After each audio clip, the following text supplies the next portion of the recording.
Hello students, how are you all? Hope you all are good. Today I am Tripathi going to teach you the very first chapter of your textbook, that is knowing our number. In our previous video we have already discussed about the exercise 1.1, international number system, Indian number system, type of numbers, how to put commas, how to compare the numbers. We have already discussed in our previous video. Today we are going to talk about the next topic of our chapter, that is large number in practice. Okay, large number in practice, what does it mean?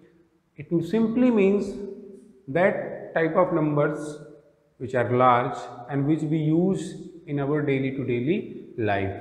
ठीक है, कैसे कैसे समझें? इसके लिए इतना समझिए कि हम आप अगर देखने जाएं तो हम डेली ट्रेवल करते हैं तो भी come across the larger number, हम मार्केट में कुछ ना कुछ खरीदने जाते हैं तो भी कम अक्रॉस द नंबर्स, कभी कभी लार्ज नंबर्स भी होते हैं. So that is what we are going to talk about in our video. Large number in practice.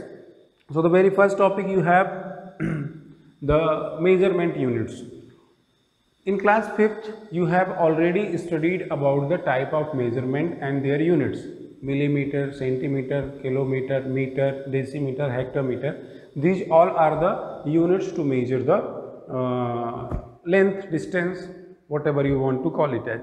Okay, so today we are going to talk about something about these numbers, these large numbers and their units. Okay, so simple एकदम बिल्कुल बहुत basic से चालू करते हैं. The very smallest unit of length is what? Millimetre. Millimetre, millimetre समझते हो? सबसे छोटा जो सबसे पहले मिल जाता है वही क्या कहलाता है? मिलीमीटर.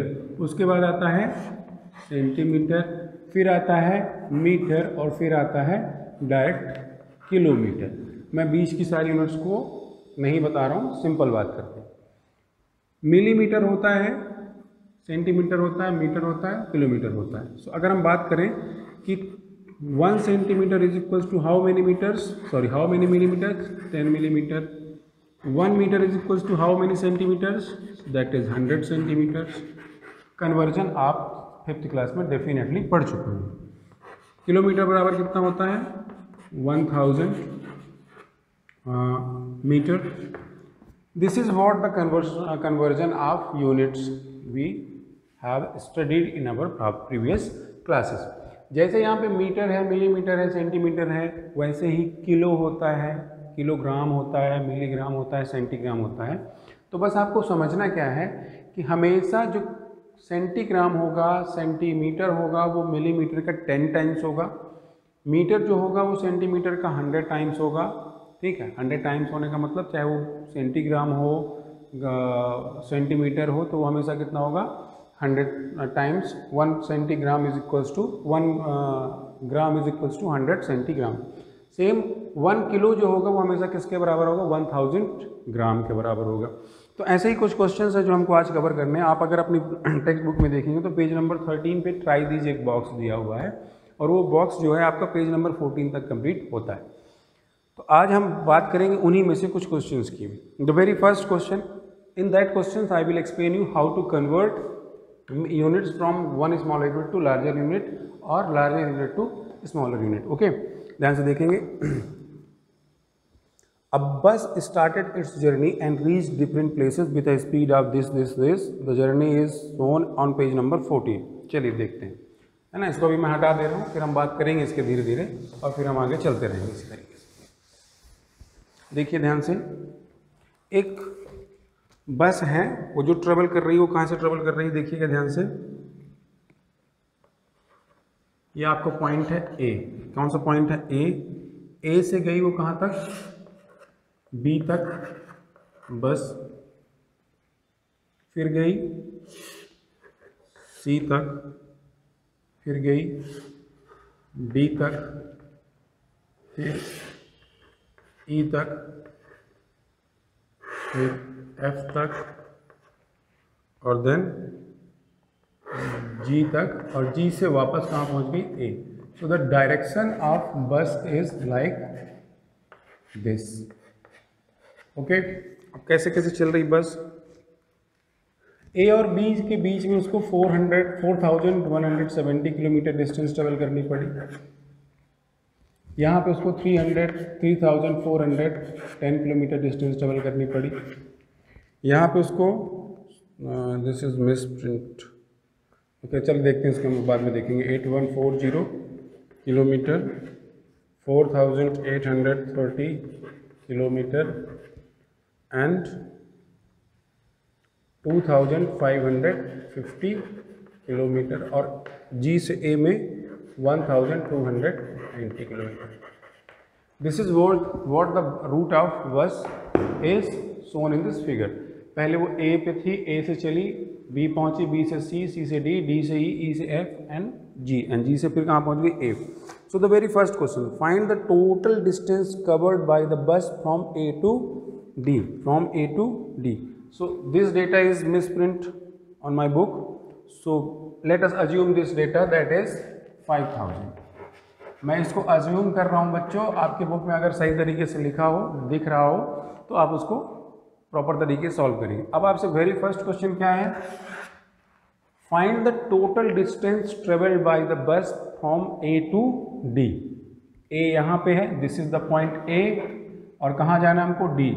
ए से डी तक में जितने किलोमीटर्स हैं उनको आप ऐड कर दोगे। कैसे लिखोगे, distance from A to D is equals to A to B की distance plus B to C की distance and then C to D की डिस्टेंस। ए एंड बी के बीच की कितनी डिस्टेंस है, 4170।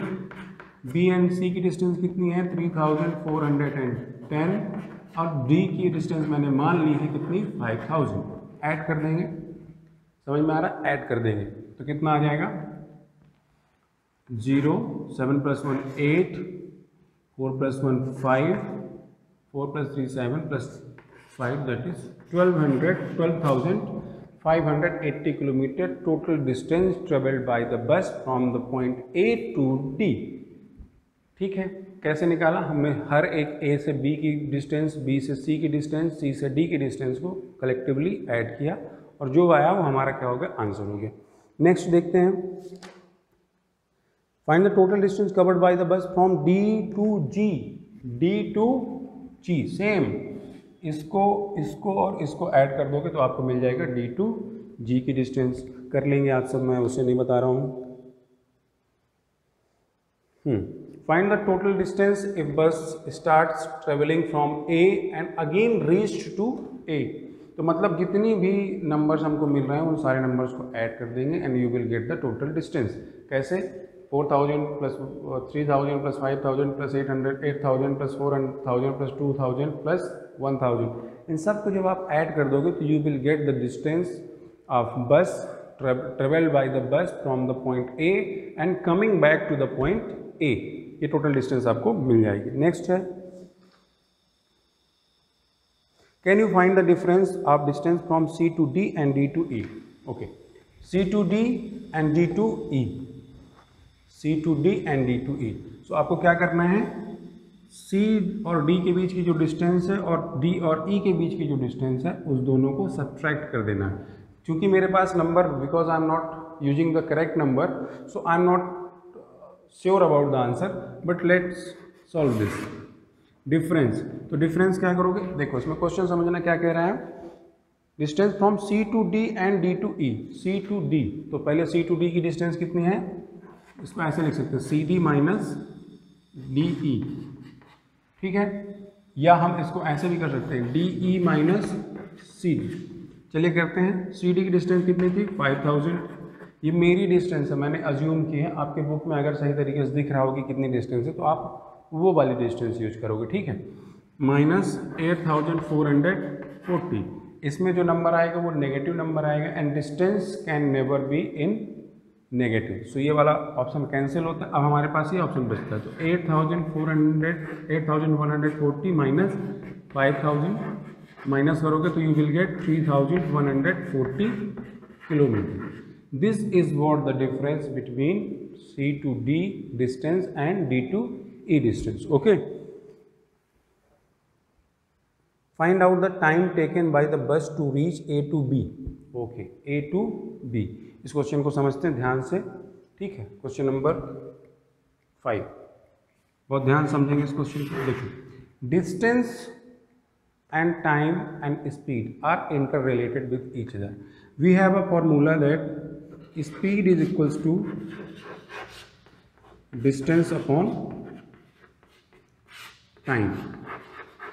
This is what the formula we use to calculate the speed of a particular vehicle, train, bus, cycle, whatever vehicle we are using.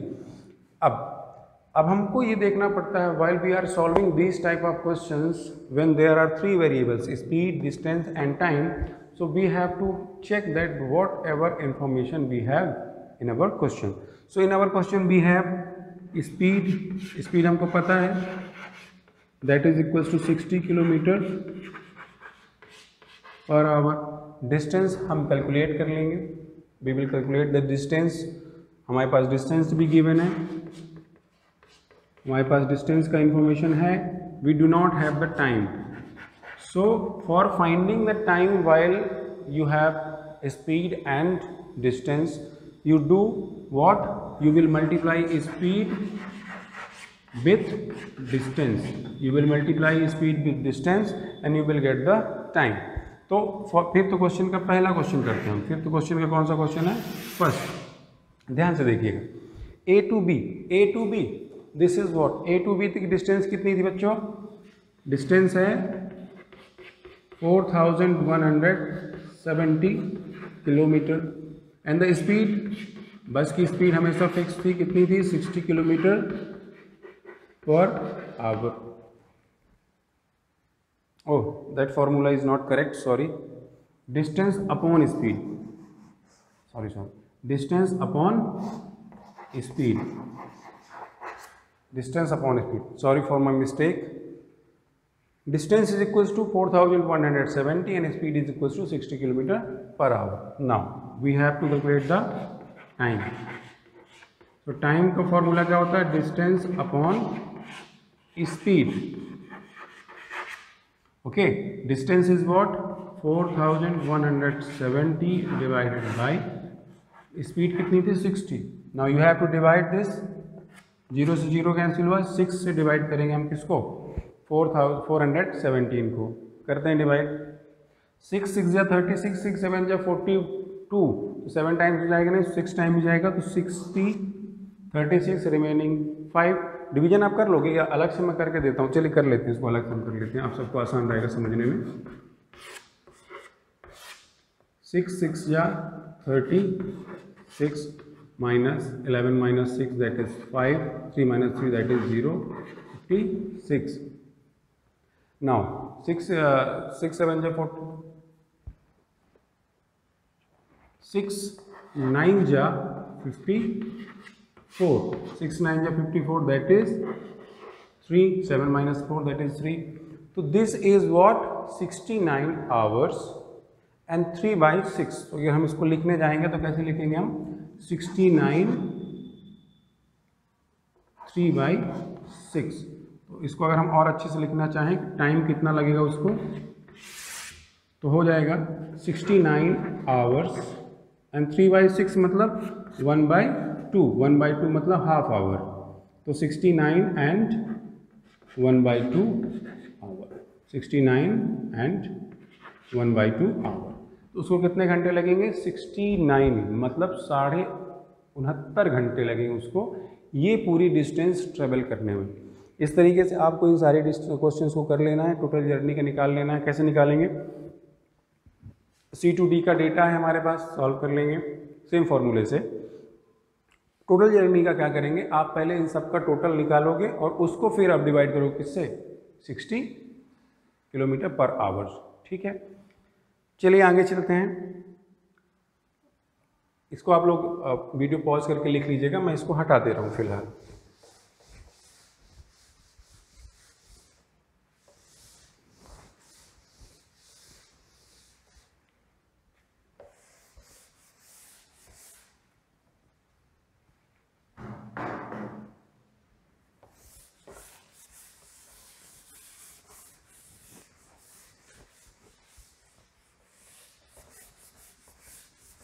चलिए next question है।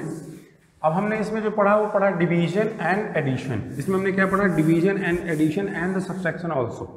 अब हम पढ़ते हैं नेक्स्ट क्वेश्चन की ओर। ये टेबल आपको दी हुई है, टेबल आप अपने अपने बुक्स में देखेंगे। हम बात करते हैं सॉल्यूशन की। Can you find the total weight of the apples and oranges Raman sold last year. तो आपके पास लास्ट ईयर की एक टेबल दी हुई है, आप अगर बुक में देखोगे उसमें लिखा हुआ कि उसने कितने एप्पल्स बेचे, कितने एप्पल्स नहीं। तो पूछ रहा है कि weight of apples.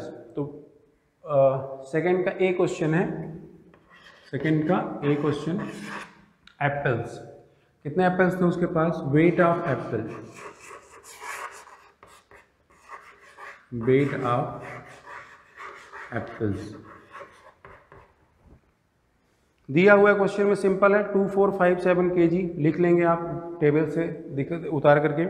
Weight of oranges आप टेबल से देख के लिख लोगे। टोटल वेट पूछ रहा है, ठीक है, ठीक है। Total weight, total weight of apples and oranges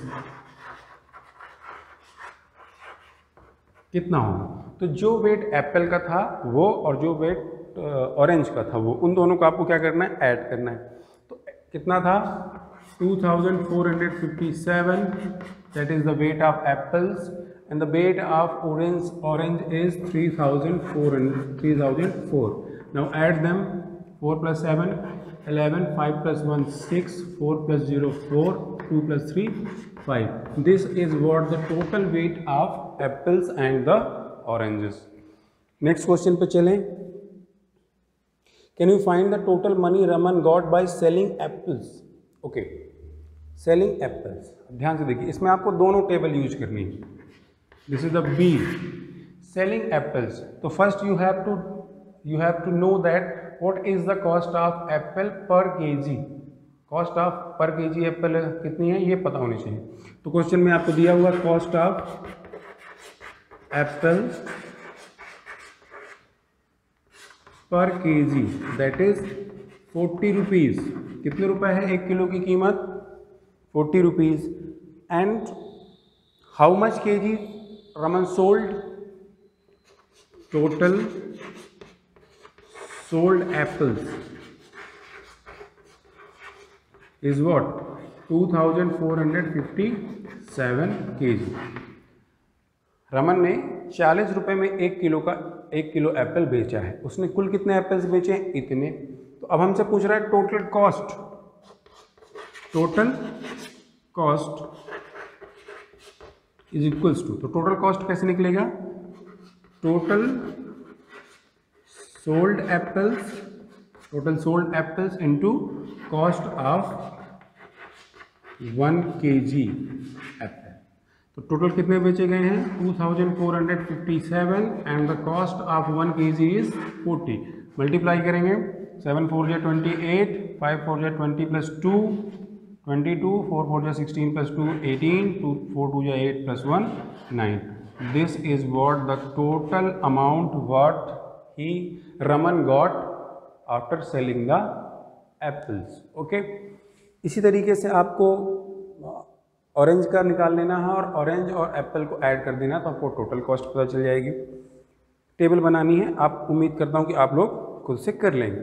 ठीक है, अब हम चलते हैं कुछ एग्जांपल्स की तरफ। ठीक है, और 2-3 एग्जांपल्स, उसके बाद हम सीधे एक्सरसाइज में चलेंगे। ठीक है, चलिए इसको मैं रफ कर दे रहा हूँ, आप लोग इसको खुद से लिख लेंगे। वीडियो पॉज करेंगे और फिर उसको आप लिख लेंगे। ठीक है, चलिए देखते हैं ध्यान से।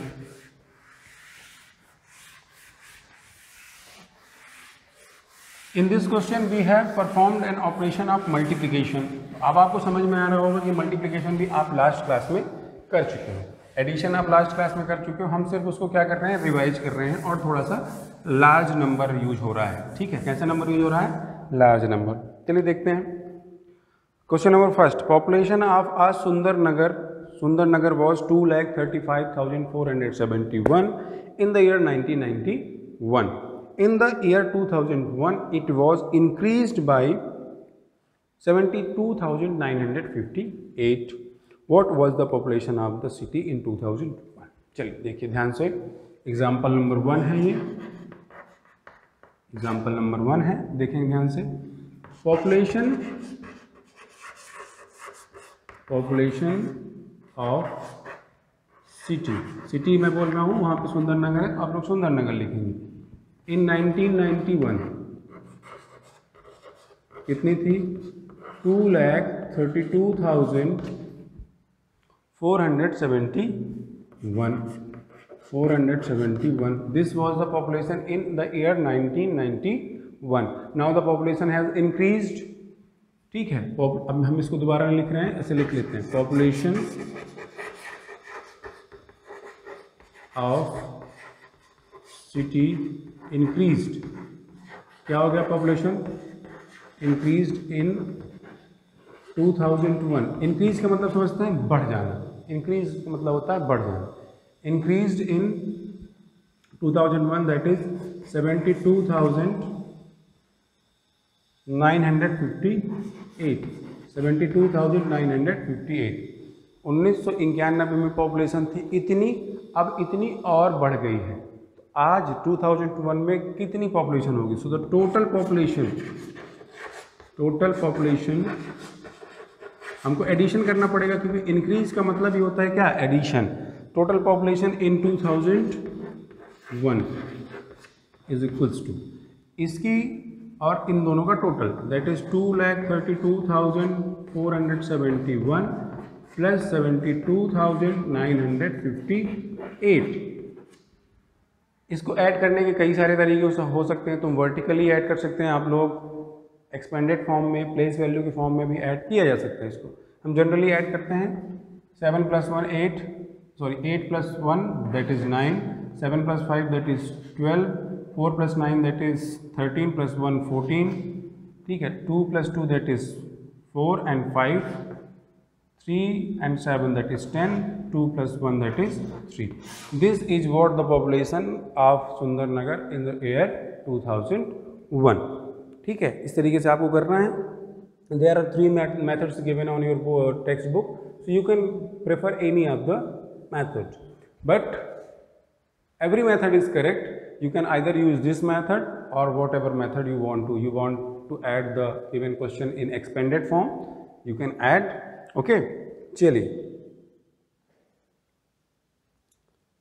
सेम क्वेश्चन है। ठीक है, नेक्स्ट वाला। In one state the number of bicycle sold in the year 2002 and 3 this was this and this. In the year 2003 and 4 the number of bicycle sold was इतना। In which year were the more bicycles sold in and how many more.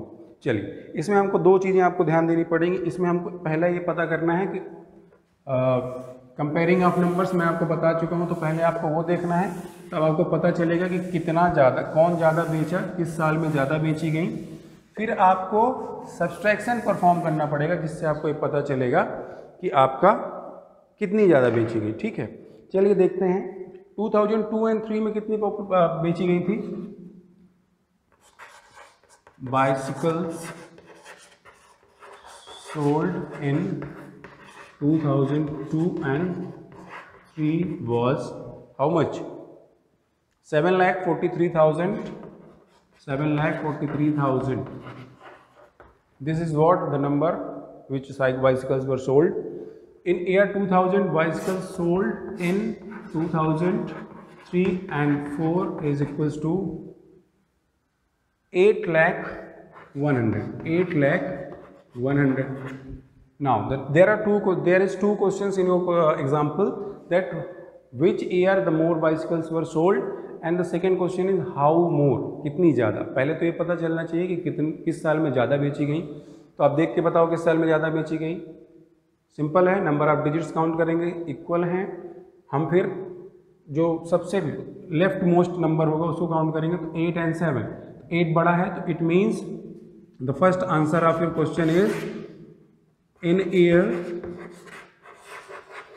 2003 and 4 more bicycles are sold. More bicycles are sold. Okay, this is the first answer of your question.